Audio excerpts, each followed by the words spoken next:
Hello mga friends, good afternoon. Welcome to my vlog. This is Grace ulit. Nandito ako ngayon sa aking munting sinasakahan, munting farm bill. Di muna ngayon ako pumunta ng beach dahil masama ang panahon. Tara, samahan niyo ako dito sa aking Ito na yung dati kong dinadamo. So ayan, almost half, medyo nabungkal na at natamnan na rin yung halos kalahati na rin yung natamnan. So ayan, madami pa rin bubungkalin at marami pa rin syempre perang kakailanganin. So ito ngayon, ayan, medyo umuulan-ulan ngayon. May mga tanim na ito na mais at mani. Ito na rin siya tumutubo na after 1 week. Ito na ngayon yung tinanim namin na mais. So ganyan na siya, ganyan na sila lalaki. Ayan oh. Ganun din kabilis yung paglaki ng mga damo. Sumasabay din sila palibasa tag-ulan ngayon eh. Kaya ganun din kabilis ang paglaki ng mga damo. Ayan oh, ang ganda ng tubo niya. Ito mais na pulutan. Yung sticky corn. Ayan. Ang ganda ng niya, ng tubo niya. Sana mamuha kayo ng marami at magandang bunga. Ayan. At andito yung aking piggery. Nakakasadlang kasi namatay lahat ang aking mga alagang baboy dahil sa African swine fever. Kaya ayan, wala nang laman ngayon yan. Ang laman yan ay pato na lang at kambing. Kasi ngayon tag-ulan, kaya nandiyan sila. So that's the very bad news. Sa ngayon di muna kami kumuha ng ng baboy kasi tagsakitan pa ngayon. May may ASF pa. So ibang hayop muna yung aalagaan namin at saka yung pinupukusan ko. Ito muna ang pinupukusan ko sa ngayon. So ayan din yung mga mani. Ayan yung mani. Where is it? Ayun. Ayan, tumutubo na siya. Ayan, kulay red. Yung kulay pula naman yan. Ayan. Ayan siya. Ayan. Ayan, mani. Ayun. At yung kamuting kahoy, hindi ko pa rin nagagalaw. Ayun pa siya oh. Hindi ko pa rin dapat na namin yun eh, puputulin. Kaso sa dami ng trabaho hindi maumpisahan. Ayan, ito yung mga mais. Ayan guys. Ayan. Ayan, medyo malaki yan. Kaya ang hirap nung nagbayad ako ng tao para hindi pala bayad yun. Yung nagtanim, siya rin yung mag-aani. Kasi ayaw nila magpabayad. Gusto nila sila yung mag-aani. So, muulan-ulan ngayon. Ayan guys.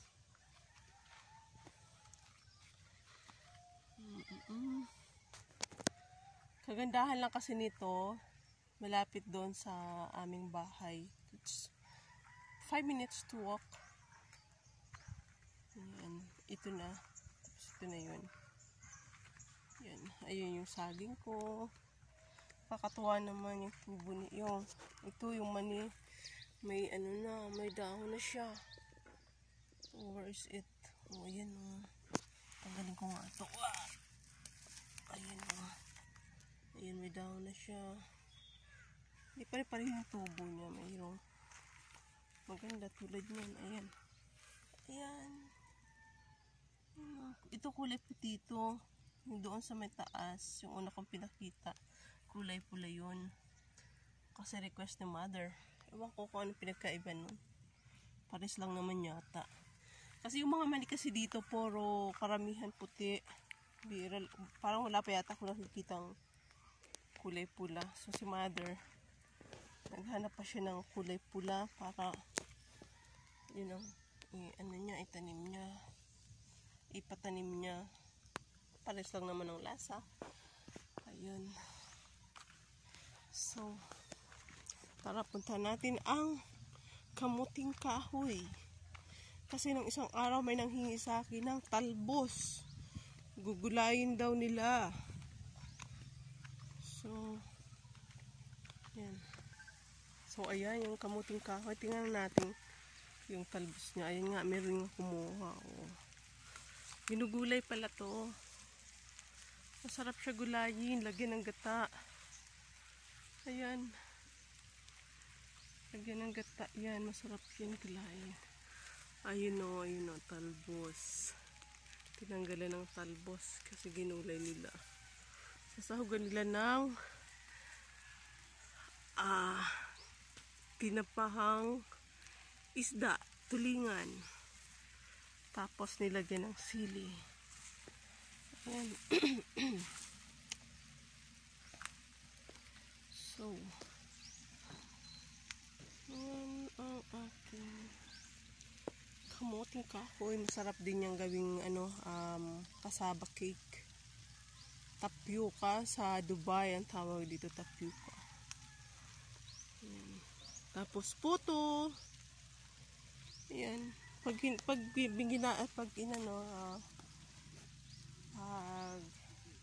binungkal namin yan. Ayan, yung puno nito, yung puno na yan. Yan yung tatanim namin ulit. Doon namin tatanim sa palibot ng ng bakod. Yun, para magsisilbing bakod rin siya. Ayan na, nakakatuwa na yung mga mais. Ganda na ng tubo niya, guys. So, medyo masama ang panahon ngayon. Kasi may bagyo daw eh. So, kaya dito muna ako. Maulan-ulan. Maulan ngayon. So, ayan. Ayan yung saging ko. May mga dahon na rin. Ayan, ito maganda dito yung tubo. Oh. Ayan yung tubo ng mais dito.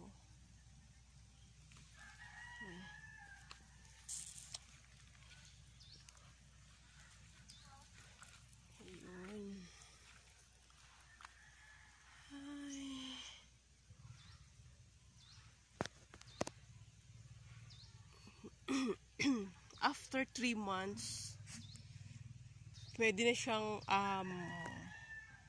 anihin. Kasi ano na siya, yung may laman na may bunga na yung mais after 3 months. Pwede na siyang ilaga. Tapos, bibenta na. Ayan. Yung dun sa unahan na inaararo sa ngayon, tataniman namin yun ng yellow corn. Yellow corn, tapos munggo. Ito dapat munggo to eh, pero wala eh. Ano daw sabi ng mother ko, expert kasi yun sa pagsasaka eh. Dapat daw yung kung tinaniman, kung ano yung itinanim mo nung last na pag-anihan, dapat hindi daw laging munggo ng munggo, dapat paiba-iba naman daw, paiba-iba. Kaya ayun, nakinig kami sa kanya. Nakinig ako sa kanya, yun, pumayag na ako na sige, mais na lang ito. Kasi madami naman kasing palibasa, marami akong mais na pantanim. So yun na nga muna, tinaniman muna namin ng mais. Baka after 3 months, ayun kung ano naman, mais tapos kamuti. Ganun pala yung guys.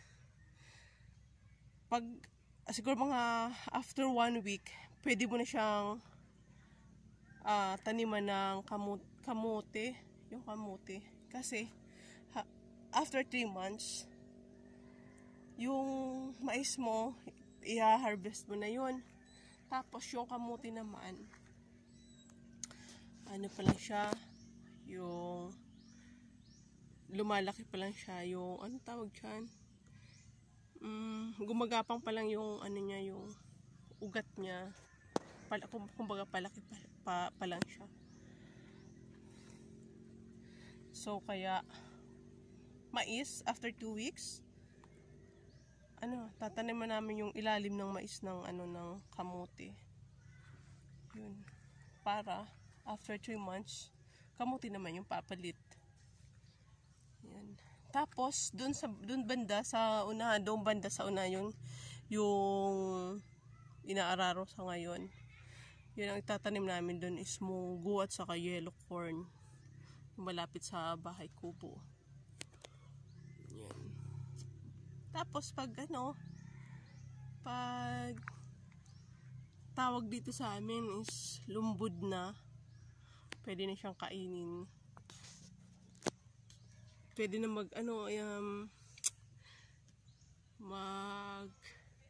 buhay ng apoy sa gitna ng ng maisan, tapos doon ka mismo iihaw ng mais.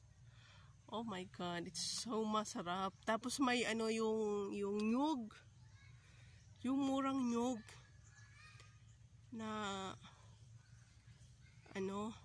pang partner dun sa mais.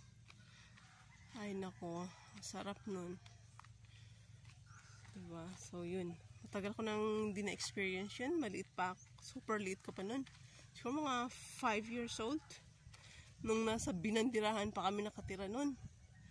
Ganun yung uma doon ni tatay. So nakakamiss yun. Tapos meron dadaang mga ibon, huhulihin, bang! Tapos gagawin ni tatay nun, tatanggalin ng balahibo, lilinisin niya ng mabuti, tapos iba-barbecue. Naku, ang sarap pala ng ibon, promise, grabe. So yun yung gusto ko maulit dito. Kasi namimiss ko yun. Yan. So sana gumanda naman yung bunga nitong sana hindi lang initin siya, para maganda yung bunga ng ayan si kalabaw. Ayan si kalabaw. So, ay naku, oo. Simpleng buhay, probinsya. Ayan, nako. So guys, sa mga di pa nakakarating ng probinsya, punta na kayo. Joke. Punta kayo para ma-experience nyo din yung na-experience ko. Buhay probinsyana. Yung ganun. Simpleng buhay. Sarap lang ganun, di ba mga friends? Yung simple lang yung buhay mo, yung ganito lang, pero may pera ka. Di ba? Yun nga lang sa ako, walang pera eh. Wala eh. Purita lang tayo. So, tiyaga lang sa ganitong tiyaga lang. Kayod at tiyaga. Pero kung ano, mas mafe-feel mo yung ano, yung hirap pag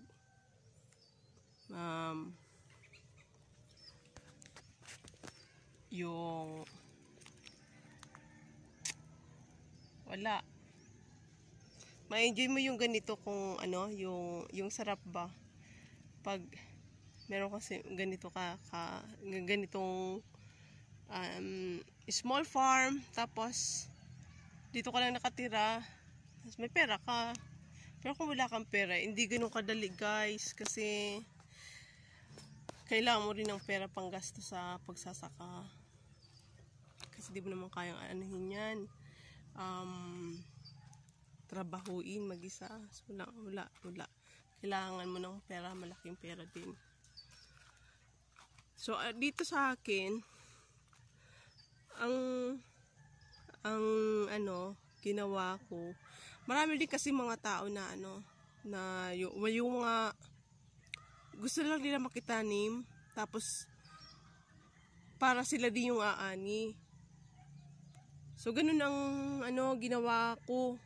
Kasi marami nagbo-volunteer sa akin na ano, makikitanim. Tapos pag-ani, sila rin yung aani. Bali yung hahatian mo lang sila na like 2 sa akin, 1 sa kanila. Kasi syempre yung gastos ko. So kailangan ano, mabawi ko rin yun. Pero minsan hindi naman ganun ang ano, paghati ko. Minsan halos kalahati din. Halos half. Kunti lang yung lamang sa akin. Tapos sa kanila na. So, ganun lang. Lalo na pag mabait naman yung tao. Minsan binibigay ko na kalahati. Ganun lang. Mas masarap pa din yung feelings na nakakatulong ka sa tao. Sa kapwa mo. So, ayan. Ay, naku, ang sarap sa feeling na medyo maaliwalas na siya, guys. Yun, oh. Maaliwalas na siya. Yun nga lang, nawala yung mga baboy, yung mga, ano ko, baboy, alagang baboy namin. Dahil nga sa, ano, nagkasakit. So, I think, hanggang dyan na lang muna.